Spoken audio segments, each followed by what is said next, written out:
सरस्वती पुस्तकालय में बहुत महत्वपूर्ण योगदान देने वाले तो आदरणीय बद्री बाबू उमेश भाई ने बताया कि बिहपुर भागलपुर से लेकर बिहार के कोने कोने में और बिहार के अन्य राज्यों में भी हम लोग इस संवाद को लेकर जा रहे हैं। तो उनके संरक्षक मान्यवर डॉक्टर विलक्षण बौद्ध सर जो महिलाओं को आगे बढ़ने से रोकते हैं। साथियों, हम आज म्यांमार में यहाँ उपस्थित हैं, रुपोली प्रखंड पूर्णिया जिला।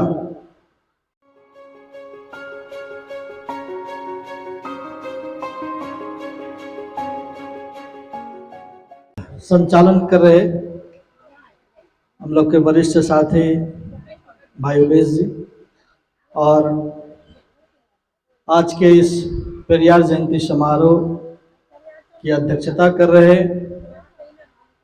हम सबके सम्मानित सरस्वती पुस्तकालय में बहुत महत्वपूर्ण योगदान देने वाले और जब बहुजनों की लड़ाई की बात लेकर जब हम इस गांव में भाई अनिल जी के माध्यम से आए, जो अनिल जी शिक्षक भी हैं और कवि भी हैं, तो आदरणीय बद्री बाबू मंच पर सम्मानित हम सबके मार्गदर्शक सामाजिक न्याय आंदोलन बिहार, जिस मंच के माध्यम से जैसा कि उमेश भाई ने बताया कि बिहपुर भागलपुर से लेकर बिहार के कोने कोने में और बिहार के अन्य राज्यों में भी हम लोग इस संवाद को लेकर जा रहे हैं। तो उनके संरक्षक मान्यवर डॉक्टर विलक्षण बौद्ध सर और हमारी छोटी बहन साक्षी भारती, और असल में थोड़ा सुनते हुए बाद में थोड़ा इनको बोलना था, पहले बुलाए तो थोड़ा सा उनको घबराहट हुआ। और ये स्वाभाविक है कि महिलाओं को जिस तरह से पुरुष समाज ने, ये हम सब पुरुष समाज के ऊपर कलंक है, वो ऐसे तमाम पुरुष जो महिलाओं को आगे बढ़ने से रोकते हैं, उनके विकास के बाधक हैं, उन सब के लिए चूंकि मैं भी पुरुष समाज से आता हूं, इसे भी स्वीकारता हूं और इसलिए आज मंच पर वो अकेली हैं। हम चाहेंगे अध्यक्ष महोदय से और संचालक महोदय से कि हमारे गांव में जो भी पढ़ी लिखी महिलाएं हैं उनको एक दो और मंच पे बैठाइए। जहां मैं बैठा हूं, मैं पीछे बैठूंगा, वहां एक और महिलाएं बैठाएं। अब मैं बात रखना चाहता हूं कि जिस वैज्ञानिक दृष्टिकोण अंधविश्वास के खिलाफ नारीवादी शक्ति की लड़ाई को आगे बढ़ाने वाले, समाज के अंदर जो ब्राह्मणवादी मनुवादी शक्तियां जिस तरह से हमारे इस देश के बहुजनों के साथ अन्याय किया है, उसके खिलाफ में लड़ने वाले, दक्षिण भारत में जन्म लिए ईवी रामास्वामी नायकर, जिन्हें वहां पेरियार कहा जाता है, आज हम उनको अपनी श्रद्धांजलि अर्पित करते हैं उनके जयंती के शुभ अवसर पर। साथियों, हम आज म्यांमार में यहाँ उपस्थित हैं, रुपोली प्रखंड पूर्णिया जिला। आज का जो विषय है कि हम ऐसे महापुरुषों की जयंती आज क्यों मना रहे हैं, जबकि लगभग समूचा भारत 17 सितंबर को विश्वकर्मा नाम से पूजा चला रहा है और वो तब चला रहा है जब 17 सितंबर रामास्वामी नायकर का जयंती है। तमाम ब्राह्मणवादी जो व्यवस्था में हिंदू भी नहीं कहते, अब तो वो लोग भी हिंदू कहना छोड़ दिए, सनातनी कहने लगे। तो सारा कर्म जो ब्राह्मणों का पतरा होता है, जो उसका चांद देख करके जो कैलेंडर जारी होता है, उसके माध्यम से सभी त्योहार पर्व मनाया जाता है। लेकिन विश्वकर्मा पूजा 17 सितंबर को ही क्यों मनाया जाता है, जरा इस चित्र को देखिए, इस चित्र को देखिए। और जितने भी जगह आज विश्वकर्मा की मूर्ति बनी होगी, लगी होगी, वो सब इसी तरह दाढ़ी बढ़ा हुआ होगा, बस उसमें मुकुट लगा दिया, 2 हाथ की जगह 4 हाथ कर दिया, किसी जानवर के पीठ पे बैठा दिया और वो हो गए विश्वकर्मा। इसी तरह से हमारे बहुजनों को मूर्ख बनाने का काम ये जो झोलाधारी हैं, जिनकी अगुवाई इस देश में लोग कर रहे हैं कि मैं हमारा क्या है, हम झोला उठाएंगे और चल देंगे, ऐसे दौर में हमारे महानायकों को गाली दिया जा रहा है। आज ईवी रामास्वामी नायकर की जयंती से कुछ दिन पूर्व से ही सोशल मीडिया पे चला जा रहा है कि इन्होंने 70 वर्ष की उम्र में शादी कर ली, दुष्प्रचारित किया जा रहा है। इन विषयों पर भी हम लोग बातचीत करेंगे और माननीय डॉक्टर विलक्षण रविदास सर भी इस बात को रखने का काम करेंगे। आज हम यहाँ मौजूद हैं और हमारे जो पहला वक्ता है उन्होंने कहा कि हम विषहरी जी को प्रणाम करते हुए, जब एक विषहरी को प्रणाम करते हैं और दूसरा सांप आपके सामने आता है, लाठी लेके दौड़ते हैं उसे मारने के लिए, और ठीक नाग पंचमी के दिन उसे दूध लावा खिलाते हैं, इस दोहरी मानसिकता से अगर हम जीते हैं तो हम गुलाम बने रहे। हमारे लिए दोस्त कौन है, हमारे लिए दुश्मन कौन है, साफ साफ पहचानना होगा कि जो लोग हमारे नायकों को गाली देने का काम करते हैं वो हमारा दोस्त कैसे हो सकता है।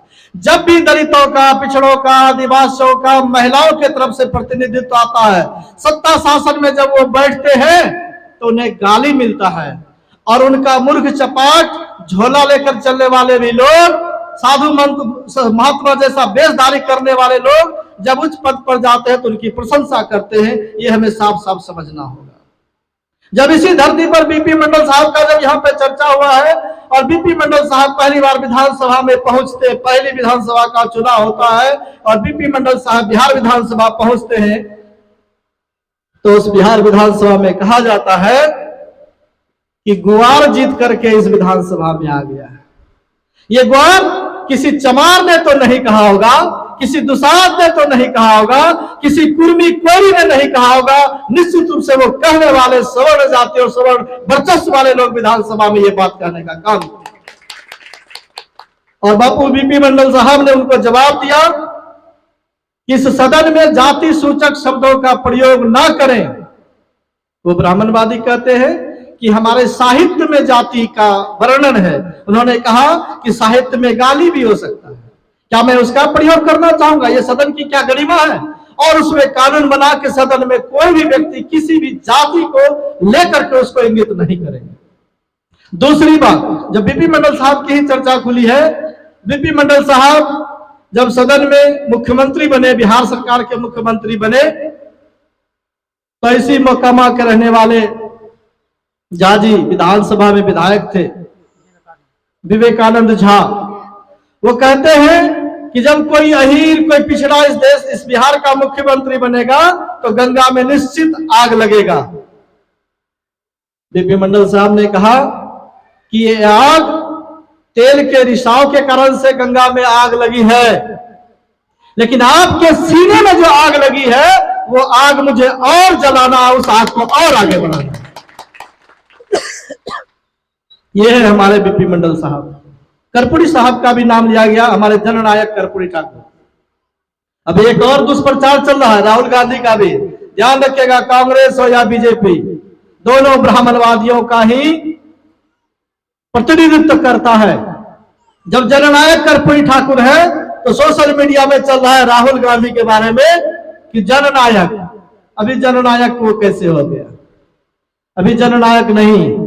बाबू हमारे कर्पूरी ठाकुर 2 बार मुख्यमंत्री बने, शिक्षा मंत्री बने, बिहार के पिछड़ों, अति पिछड़ों, आदिवासी, महिला और सवर्णों को भी 3% आरक्षण देने का उन्होंने काम किया था कि तुम्हारे औकात 3% का, तुम 3% पे रहो। लेकिन सवर्णों ने उनको कौन गाली देने का काम किया? कहां आरक्षण कहां से आई है?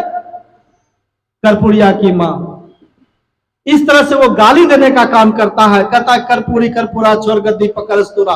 इस तरह से अगर गाली देने का काम हमारे नायकों को किया है, और वो नायकों के लोग आते हैं झोला लेकर के, एक छोटा सा किताब, एक शंख लेता है, मेरे बेटे का शादी है, मेरी बेटी का शादी है, मेरे घर में विभिन्न तरह का अनुष्ठान है, सारे उस मंच पे बैठे रहेंगे पिछड़े समाज के, दलित समाज के, पिछड़े समाज के लोग, और एक पुजारी ब्राह्मण वहां बैठेगा और आपको कहेगा ये करो, वो कहेगा वो करो। आप वकील हैं, आप डॉक्टर हैं, आप इंजीनियर हैं, आप पदाधिकारी है लेकिन कहेगा ओम, तो आप कहिएगा उसके पीछे पीछे ओम कि आपके औकात आज भी पिछड़ा बनाकर रखने का काम क्या, ऐसे समाज का और ऐसे तंत्र का और इस तरह का जो विधान है उसका हम बहिष्कार करेंगे।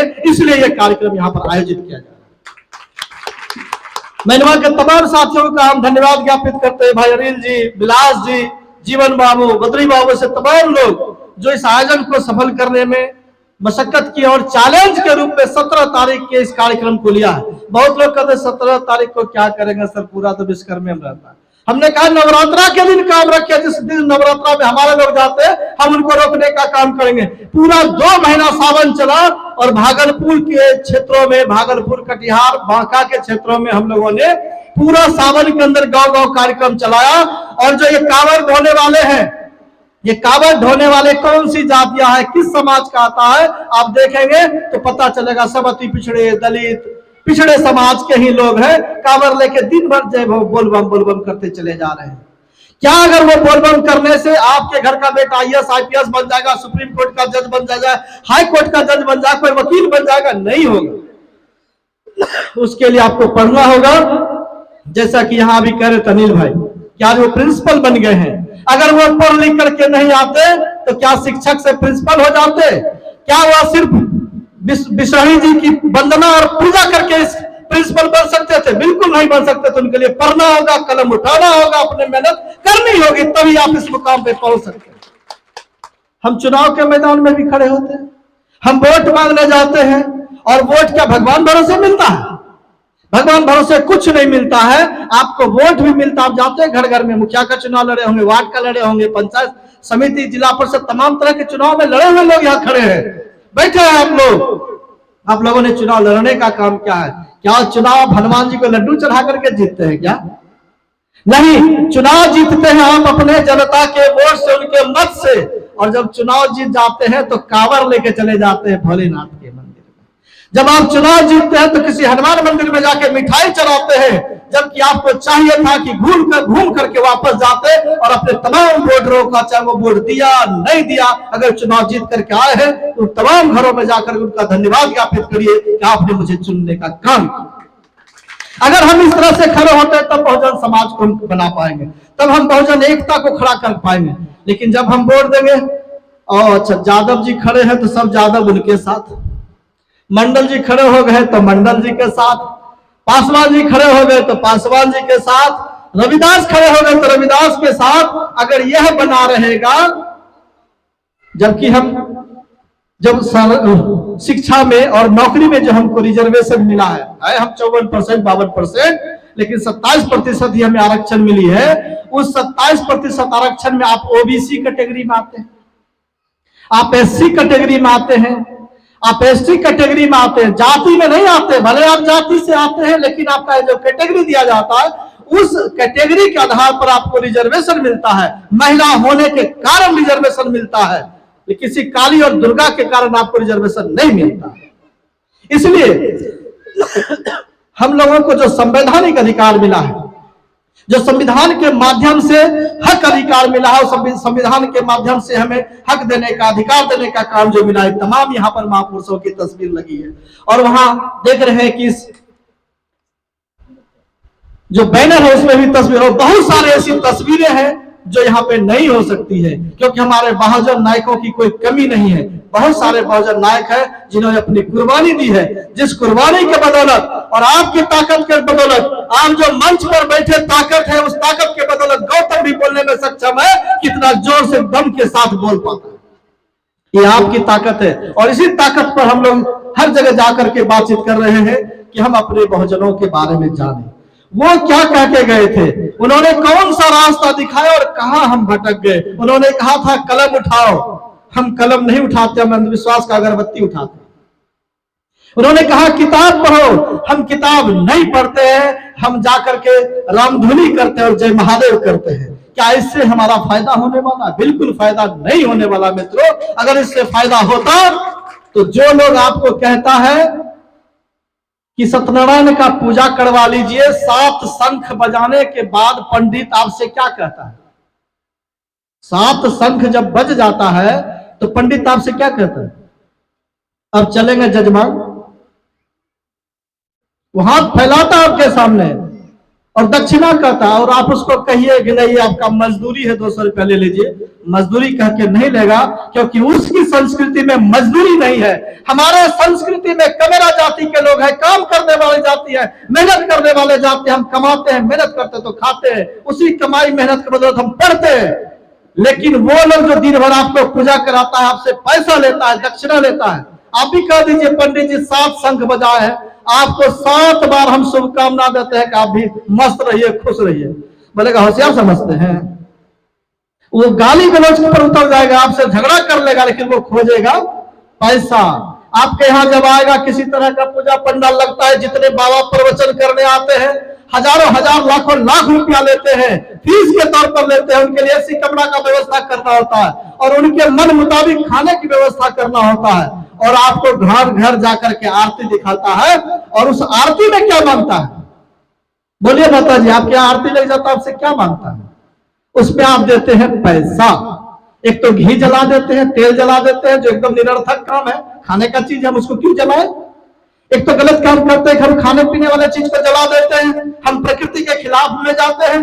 दूसरा, अगर वह आशीर्वाद देते हैं और आपसे पैसा मांगते हैं, आशीर्वाद के बदले आशीर्वाद, आप भी हमको खाना खिला, हम भी आपको खाना खिला देंगे, आप हमको आशीर्वाद दे, हम भी आपको आशीर्वाद दे दे। कहेगा नहीं नहीं, तुम आशीर्वाद देने लायक नहीं, ये काम हमारे ऊंची जातियों के लिए और केवल ब्राह्मणों के लिए। माता लोग उधर खड़ी है, आकर के बैठ जाए, जगह मिले। ये मंच पे कुछ कुर्सियां खाली है, नीचे दे दीजिए। ये हमारे लिए जरूरत है कि हम क्या करें। जब हमारे नायक मुख्यमंत्री बन जाए, हमारे नायक कोई बड़े पद पर चल जाए, तो उनको गाली देने का काम करता है। बिहार में बहुत चर्चित घोटाले का नाम आ जाएगा, लेकिन इसी भागलपुर में सृजन घोटाला करने वाले उसके मुख्य अभियुक्त ब्राह्मण है, उसका चर्चा नहीं होता। लेकिन आपके बेटे को कह दिया जाएगा, अरे भैंस चलाते चलाते मुख्यमंत्री बन गया। वो गाली देने का काम करता है। कभी कहेगा फल्लमा, फल्ला बाबू नहीं कहेंगे। ये कौन कहने वाले लोग हैं, इसको हमको पहचानना होगा। जब साइकिल से पूरे देश की यात्रा करने वाले बाबू काशीराम, उसी उत्तर प्रदेश के अंदर मुलायम सिंह यादव, इसी बिहार के अंदर कर्पूरी ठाकुर, लालू यादव, नीतीश कुमार से तमाम बहुजनों के नायक हैं। बहुत सारे लोगों ने जो काम किया है पिछड़ों के लिए, वो काम किए हैं, निश्चित काम किए हैं। हो सकता है जैसे अभी मैं बात बोल रहा हूं, व्याकरण की दृष्टि से कोई स्त्रीलिंग पुल्लिंग का मिस्टेक हो सकता है। हमारे भी बहुजन जो नायक हुए हैं, जो बिहार में मुखिया बने, देश के अंदर मुखिया बनने का काम किया, उनसे थोड़ी कुछ गलतियां हुई होगी, उनसे थोड़ी बातें कुछ छूट गई होगी, लेकिन इसका मतलब ये नहीं कि वो हमारे घर का लोग नहीं है। हमारे घर का लोग है, उसे बेहतर बनाने का काम, संवारने का काम हम लोग करेंगे, उसे बिगाड़ने का काम नहीं करेंगे। इस देश के अंदर संविधान को नष्ट करने का काम जो केंद्र में चल रही सत्ता शासन है, वह रोज संविधान को खत्म कर रहा है। आपको मालूम है इस मुल्क में supreme court, high court collegium system के माध्यम से जाता है। जैसे आप बच्चा, थोड़ा सा कॉलेजियम सिस्टम हमारी माता बहन समझे कि जैसे आपके बच्चे 7वीं क्लास में पढ़ रहे हैं, परीक्षा देंगे तब 8वीं में जाएंगे ना। लेकिन जब सुप्रीम कोर्ट का जज बनता है और हाई कोर्ट का जज बनता है, उसके लिए परीक्षा देना नहीं पड़ता है। हम जैसे मंच पे 10 लोग बैठे, किसी का नाम लिख के दे देंगे, वही जज हो जाएगा। उसी को कॉलेजियम सिस्टम कहते हैं। इस देश के अंदर 250 परिवार, 300 परिवार ऐसे हैं जो सवर्ण जाति के हैं। उसके घर में बेटा पैदा होता है, उसके घर में बेटी पैदा होती है, तो लोग बधाई देते हैं, कहते हैं बहुत बहुत धन्यवाद, आपके घर में जज पैदा हो। हमारे घर में बेटा बेटी पैदा हो, उसके घर में जज पैदा हो। क्यों? क्योंकि उनको एग्जाम नहीं देना है, पढ़ेगा लिखेगा, वो मैट्रिक इंटर बीए करेगा, LLB LLM करेंगे, लेकिन उसके बाद उनकी नियुक्ति सीधे जज के रूप में हो जाएगी। लेकिन हम अगर पिछड़ा है, हम जादव है, हम पेरी है, कुर्मी है, दुसार, चमार, धोबी, कोई भी जाति के लोग हैं, उस पद पर नहीं जा सकते। ये आजाद मुल्क की हालत है, इसलिए संविधान को बचाने की जरूरत। संविधान बचाने की इसलिए जरूरत है कि अभी लेटरल एंट्री है। जैसे सर यहाँ बैठे गांधी विचार विभाग में पढ़ाते हुए लोग, तो प्रोसेस है, परीक्षा देंगे, BA करेंगे, MA करेंगे, आपको टीचर्स का एग्जाम देना पड़ता। अभी तो एग्जाम दे रहा है सारे टीचर्स लोग, BPSC का भी एग्जाम ले रहे हैं, ट्रेनिंग लेने के बाद भी एग्जाम ले रहे हैं, STET का एग्जाम होने के बाद भी ले रहे हैं। लेकिन लेटरल एंट्री कहते हैं उसको, कि बगैर किसी संविधान को इधर ताखे पे रखे और सीधे हम मनोनयन कर दिए, और बिहार के ज्वाइंट सेक्रेटरी जैसे पद पर 350 से ज्यादा आईएएस लेवल, एक आदमी आईएएस बनता है सर, कई वर्षों की नौकरी करते हुए सेक्रेटरी और ज्वाइंट सेक्रेटरी लेवल पर पद पर पहुंचते हैं, लेकिन इस मुल्क में, इस देश के जो प्रधानमंत्री बैठे हैं कि झोला उठाएंगे और चल देंगे, वो लैटरल एंट्री के माध्यम से 350 से अधिक कॉर्पोरेट घराने के लोग और सवर्ण, एक भी पिछड़ा दलित का बच्चा नहीं है, एक भी आदिवासी के बच्चे नहीं है। तो ये मुल्क में संविधान कहते हैं कि संविधान जिस दिन खत्म कर देगा हम देश को हम लड़ लेंगे। संविधान कैसे? एक बीमारी जब आपके शरीर में लगता है, जिस दिन बीमारी का पता चल गया, अगर आप इलाज नहीं करेंगे तो वो बीमारी आपको मार के छोड़ेगा। उसी तरह इस देश के लिए ये जो भाजपा है, भारत और संविधान के लिए एक बीमारी है, इसे बगैर हटाए हम दम नहीं ले सकते। वो हमारे देश का बीमारी है, हम जब तक उसको खत्म नहीं कर लेते हम चैन से बैठने वाले नहीं है। इसलिए आज का जो ये दिन है 17 सितंबर, पेरियार रामास्वामी नायकर जब दक्षिण भारत में दहाड़ रहे थे, उस समय भी जब कांग्रेस के अंदर ब्राह्मणों का वर्चस्व था, उनके खिलाफ में लड़ रहे थे। आप जान लीजिए, इस देश के अंदर अभी 13-14 लोगों का लिस्ट जारी हुआ जो टीवी में एंकर हुआ करते हैं। उसमें कुछ महिलाएं हैं, कुछ पुरुष भी है, उसमें लियाकत भी है और चौधरी भी है। ऐसे 13-14 एंकर हैं। उन सारे एंकरों को इंडिया का जो गठबंधन बना है, जिसमें नीतीश कुमार भी है, लालू यादव भी है, मुलायम यादव, तमाम जो बहुजनों की पार्टियां इसके अंदर है, उसमें कांग्रेस भी शामिल है। उन लोगों ने बायकॉट किया है कि अगर वह एंकर रहेगी, वह एंकर रहेगा तो हमारे तरफ से कोई प्रतिनिधि वहां जाकर बात नहीं करेंगे। ये बहुत बड़ा काम हुआ है और पूरी देखेंगे बौखलाहट है, ऐसी बौखलाहट है सवर्ण समाज में कि दिन रात कह रहे कभी इंडिया ही खत्म कर देंगे, अब हम इंडिया खत्म कर देंगे। वो सोच लीजिए कि कितना मन में उसका वर्चस्व है, जाति जनसंख्या सब आपकी, लेकिन सत्ता शासन की पूरी बागडोर उसके हाथ में है, स्टैंडगन मशीनगंज का ट्रिगर उसके हाथ में है। इसलिए आपको बंदूक पे नोक पे रख करके आपको डराने का काम कर रहा है।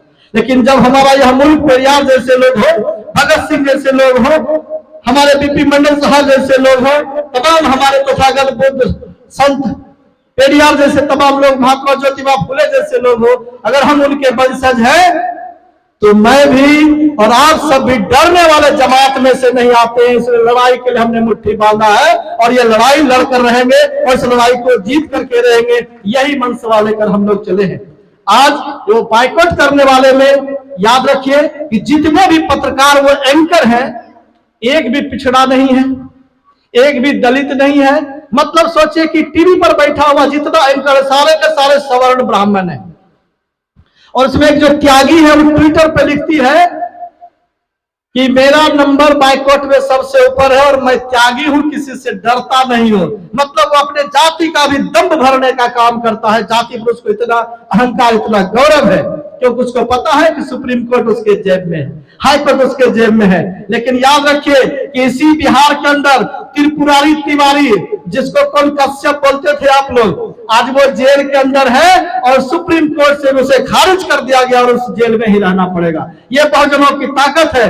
आज इस बहुजनों की ताकत के वजह से, जिसे आरएसएस का हेड कहते हैं मोहन भागवत, उसका बयान पिछले सप्ताह में आया कि संविधान सम्मत जो आरक्षण है उसे देना चाहिए, क्योंकि 2000 वर्षों से हमारे ही परिवार के लोग, हमारे ही लोगों को विकास से, सुख सुविधा से वंचित रखा है, जिसके कारण से इनके साथ अन्याय हुआ है। अगर संविधान के माध्यम से उनको विशेष अवसर मिल रहा है, आरक्षण मिल रहा है, तो आगे 200 वर्ष भी मिले तो हमें ब्राह्मणों को तकलीफ नहीं मानना चाहिए। यही मोहन भागवत 2015 में क्या कह रहे हैं? यही मोहन भागवत 2015 में कह रहे हैं कि संविधान की समीक्षा होनी चाहिए, आरक्षण को खत्म करना चाहिए। और ये किया, ये जो भाजपा पार्टी के लोग हैं, सत्ता शासन में बैठे लोग हैं, उन्होंने सवर्ण आरक्षण, जिसको सुगमा कोटि का आरक्षण कहते हैं, ऐसे उसका संवैधानिक नाम EWS रखा, इकोनॉमिक वेकर सेक्शन, जो आर्थिक रूप से पिछड़ा है। अब बताइए, आर्थिक रूप से पिछड़ा सवर्ण है कि दलित है? आर्थिक रूप से पिछड़ा सवर्ण वर्चस्वशाली लोग हैं, ये पिछड़े समाज के लोग हैं। ये तब होगा जब जाति जनगणना हमें कराया जाएगा। बिहार में जातिवार जनगणना का एक कार्यक्रम चला, एक सर्वेक्षण का कार्यक्रम चला, सुप्रीम कोर्ट, हाई कोर्ट के माध्यम से उसे रोकने का काम किया। हालांकि बहुजनों की लड़ाई, बहुजनों की ताकतों ने उसे जीतने का काम किया और फिर सर्वे का काम चल रहा है। जबकि ये होना क्या चाहिए था? बाबा साहब डॉक्टर भीमराव अम्बेडकर ने उस संविधान के अंदर इंगित किया है कि हमने SC ST की जनगणना 1931 में हुआ, उसके आधार पर उसके जनसंख्या के अनुपात में हमने उनको आरक्षण दिया। इस देश के जो पिछड़े समाज हैं, जो सामाजिक रूप से पिछड़े हैं, शैक्षणिक रूप से पिछड़े हैं, आर्थिक रूप से पिछड़े हैं, इनका भी एक सर्वेक्षण हो, सर्वे हो, गणना हो और उसके आधार पर उनको उसकी जितनी संख्या है उसको आरक्षण मिलना चाहिए। बाबा साहब अम्बेडकर महिलाओं के लिए, महिलाओं को जो लाभ नहीं मिला, हिंदू कोड बिल जिसके कारण से उन्होंने रिजाइन देने का काम किया। इस मुल्क में 50% आबादी महिला है, आधी आबादी पुरुष, आधी आबादी महिला है। तो संविधान के जितने पद हैं, संवैधानिक जितने पद हैं देश के अंदर, उन सब में आधी आबादी हमारी महिलाओं की भी भागीदारी होनी चाहिए। आप अगर जय महादेव में लगे रहेंगे और सत्संग में लगे रहेंगे, आपको लाभ नहीं मिलेगा। हमारे इस उम्र की जो हमारी बहनें हैं, जो हमारी भतीजी हैं, बेटी हैं, हमारी जो माँ है, अपने अधिकार के लिए खड़ा होइए और आपके समाज में जो पढ़े लिखे लोग हैं उनसे पूछिए और किताब मंगाइए, पढ़िए कि हमारा अधिकार क्या है। आप सावित्रीबाई फुले को पढ़िए, आप फूलन देवी को पढ़ने का काम करिए। देखिए, मैं फूलन देवी का बोलते बोलते जिक्र आ गया, थोड़ी सी बात कहकर मैं अपनी बात समाप्त करूंगा कि फूलन देवी का आप लोग नाम जानते होंगे।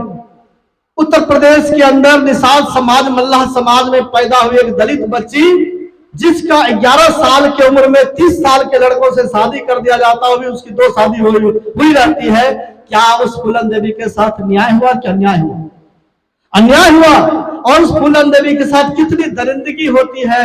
वह रोज शारीरिक रूप से वंचना का शिकार होती है, गांव घर के भाग करके चली आती है। उस दर्द पीड़ा से जब फूलन देवी, गांव घर के लोग उसे अच्छा नहीं कहते, उस गांव का जो सवर्ण जाति का मुखिया है, उसका बेटा उसके साथ छेड़खानी करना चाहा, उसको उसके सर पर ढेरा पत्थर उठा के मार देती है फूलन देवी। फूलन देवी ऐसी वीर लड़की थी। एक उसकी भाई को मगरमच्छ पकड़ लिया, तो कैसे उसको बचाना है, तो उनके पिताजी ने कहा था कि जब मगरमच्छ पकड़े तो उसके आंख में मारना चाहिए। और 6 साल की उम्र में अपने बहन को बचाने का काम किया था फूलन देवी। फूलन देवी लड़ती है, उनके साथ बलात्कार होता है। एक दर्जन नहीं, 2 दर्जन, 22-23 लोग मिलकर के उसके 3 सप्ताह तक लगातार बलात्कार करने का काम करता है। वो फूलन देवी सर्व से कुएं में कूद के मरती नहीं है सीता के तरह। वह जहर नहीं खाती है, रेल में कटती नहीं है, छत पर से कूद करके जान नहीं देती है, बल्कि लड़ने के लिए खड़ा होती है और चंबल की घाटी में जा करके अपना गिरोह बना करके वो लड़ती है। और उस 22 ठाकुरों को उसी में गांव में जा करके एक लाइन से खड़ा करके छलनी कर देने का काम करता है वो फूलन देवी है। फूलन देवी उस बिहर जंगलों से निकल करके पार्लियामेंट तक पहुंचती है, संसद भवन में पहुंचती है। लेकिन उस संसद भवन में भी जो शेर सिंह राणा, जो भाजपा का भी नेता है, वो गोली से फूलन देवी को मारने का काम करते हैं। फूलन देवी का बहुत विस्तृत कथा, विस्तृत कहानी है, उसे हमें जानना चाहिए, समझना चाहिए, पढ़ना चाहिए। क्योंकि फूलन देवी व द्रौपदी आप देखेंगे महाभारत में द्रौपदी का सीन दिखाता है कि द्रौपदी का भी चीर हरण हो रहा है। मतलब जिस ब्राह्मणवादियों ने अपना ग्रंथ बनाया उसके अंदर भी महिलाओं की इज्जत नहीं है। एक जुआरी पति अपनी पत्नी को हार जाता है और उसको धर्मराज कहते हैं। धिक्कार से समाज पर उसको धर्मराज कहते हैं। किस बात का धर्मराज? एक तो जुआरी और दूसरे जुआ में अपनी पत्नी को हार जाता है। और हम सारे महापुरुष बैठे हुए, बड़ा बड़ा बलशाली योद्धा, धनुर्धर, और उसके सामने में उसकी पत्नी का चीरहरण हो रहा है। उनको बलात्कार करने की कोशिश कर उस सभा में द्रोणाचार्य है, कुलगुरु कृपाचार्य हैं, उस सभा में भीष्म जैसे लोग योद्धा बैठे हैं, तमाम योद्धा बैठे। और उस पूरे समाज में जो पूरा बैठा है सारे के सारे पुरुष होते हैं। अकेली एक द्रौपदी महिला है जो सबको धिक्कारती और चैलेंज करते तुम सब कायर हो। और यही कहने का काम, इससे आगे बढ़कर करने का काम फूलन देवी ने किया और समाज को बता। किसी पुरुष के पास वो गिड़गिड़ाने नहीं गई, बल्कि अपनी लड़ाई का बदला लिया और उस बिहार से लेकर के पार्लियामेंट तक गई और उस लोगों को मारने का भी काम किया जो उसके साथ अन्याय किया है। साथियों, मैनमा का यह गांव बहुत ही क्रांतिकारी है। हम उम्मीद करते हैं कि तमाम जो वक्ता यहाँ पर बात रखेंगे, जो आज का विषय है, जो आज का संदर्भ है, इसी इर्द गिर्द अपनी बात रखने का काम करेंगे। और हमें और एक नया रास्ता अख्तियार करना है। हम और उस मंजिल की तरफ बढ़ेंगे जिस मंजिल पर बहुजनों ने हमें जाने का रास्ता दिखाया है। इसी के साथ मैं अपनी वाणी को समाप्त करता हूँ। तमाम हम अपने महापुरुषों को सादर नमन अर्पित करता हूं। आपने हमें मार्गदर्शन दिया, आप वो इस पीपल के पेड़ के तरह वो जड़ है और उस जड़ का हम एक छोटा सा डाली है और इस डाली के रूप में आज हम आपके बीच करें। बहुत बहुत शुक्रिया, बहुत बहुत धन्यवाद।